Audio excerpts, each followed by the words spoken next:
since we have it up, for those of you who don't know, I am Gladus, and I was the LGA intern, which is the Local Government Academy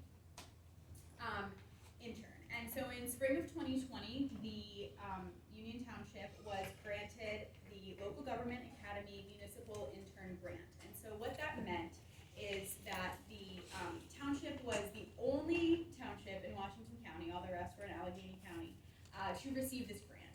And so it was a very competitive process that the township had to apply for to get funding for a very specific project. And then that project went to a board, and only the best projects were chosen, and that was the township. So that's something to really be proud of. The result of that was me. The goal for the township for this project was to develop a GIS database for township infrastructure, such as roads, sanitary, stormwater, etc. And so sort of what is GIS? And I'm going to put some stuff up on the board, but nothing yet. So GIS stands for Geographic Information System. And it's a computer program that's used for not only making maps, but also to capture and analyze spatial and geographic data. And that sounds like a lot of jargon, and so I hope to be able to show the board and the public exactly what I was working on and have this make a little more sense. So if I may, here is, I have the computer software on my end, and then this is the online platform that we can upload maps so we can share within the township. So I can share with the engineers and things like that. So we have a basic map, and how GIS works, very basically, is we have these layers that we can make and turn on and off to paint different pictures. So for example, we can just turn on the full outline. There's Union Township, right? We can add just the state roads, we can add streams, we can add,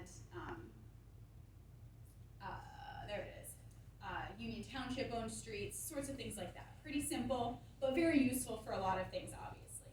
Then we have more complex layers that we can add, such as soil. So if we scroll in really close, we can see data from other agencies that show us, very, very jargony, very scientific-y sort of, what sort of soils are elsewhere. So just some of the things we can do with GIS. Another example of what we've done is take data that already exists nationally and make it just for us, so just for Union Township. So for example, this is Fema flood data. So here we can look at where these 100-year floods, 200-year floods, where this is likely to happen in our township. So we can use this for planning purposes, especially in light of very recent issues here, right? So we can see that.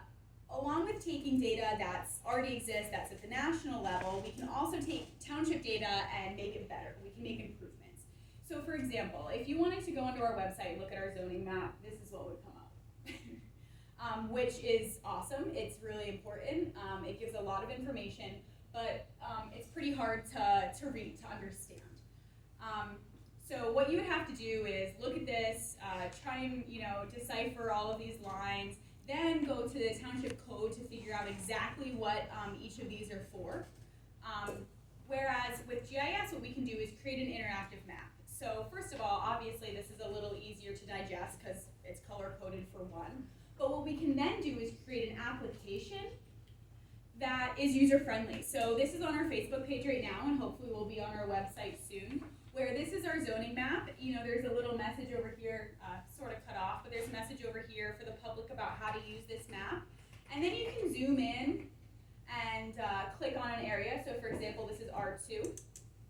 And over here we have what the zone code is, what the zone is, a description, permitted uses, accessory uses, all the information that you need right there. So this is not our official or legal map, but this is a great way for the public to be able to easily identify and get information that they should have. You don't have to work for it. We can make this information easily accessible, easy to use, and it's easy for just township purposes. Sometimes we just have to check something real quick, and it's a lot easier for us to look at this rather than reading through the ordinances, right? So this is stuff, the next three are not necessarily necessarily maps that are ready for consumption, but I just kind of wanted to show you what we're working on and the direction that we're moving. So this is one that's, I'm working on a project, definitely not finished here, but this is points of completed projects within the township. So we're trying to put this together to show the public where your money is going, what grants are received and where that grant money is going, and also helps the township sort of keep track of where we're putting our money. And so here the goal is, eventually, once I pretty this up a little bit and add all the points, this is not even a third of them, we'll have a map for the public where you can click on points and see a description of the project that's been done, some pictures of the project before and after, sorts of things like that. So we can, continue to work on our transparency with the public. So that's an example of how I have been collecting new data to put into our maps, not just taking data that exists. Here we also have a map of the storm sewer systems within the so-called urban areas. So all of the green are inlets, all of the red are outfalls, and so this is our storm sewer system, which we didn't previously have mapped in this way. So obviously this has a lot of uses, but specifically I've been using it for our MS-4 program to help the engineers collect the data, know where the data is, sorts of things like that. And the great part about GIS is it's not just a map, right? We have so much data that we can store behind it. So for example, for the outfalls, if I zoom in here, we can click on an outfall and it brings up all this stuff I put in here. That's the form we need to fill out essentially for the MS-4 program.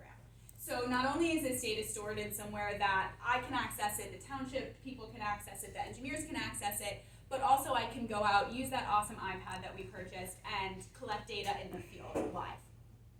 And finally, I'm sorry, I know this is getting a little long-winded. This is Cardox Road, and just an example of how I can collect new data for back-end use that's very project-specific, not township-specific. So we're working, obviously, hopefully on getting that open soon, and here's just an example of how we went out and collected the locations of the existing signs so that the engineers can work in the office and make sure that those are where they need to be and any adjustments that need to be made to make sure everything's safe and up to code. So that's just an example of some stuff I've been working on. It's certainly not everything, but just to let the public and the board know exactly what GIS is, how we can use it, and hopefully give you some information and inspiration on how we can continue to utilize this awesome software. Very excited. Thank you very much, Terry. Thanks, Terry. That's good. Okay, so we're before we move on to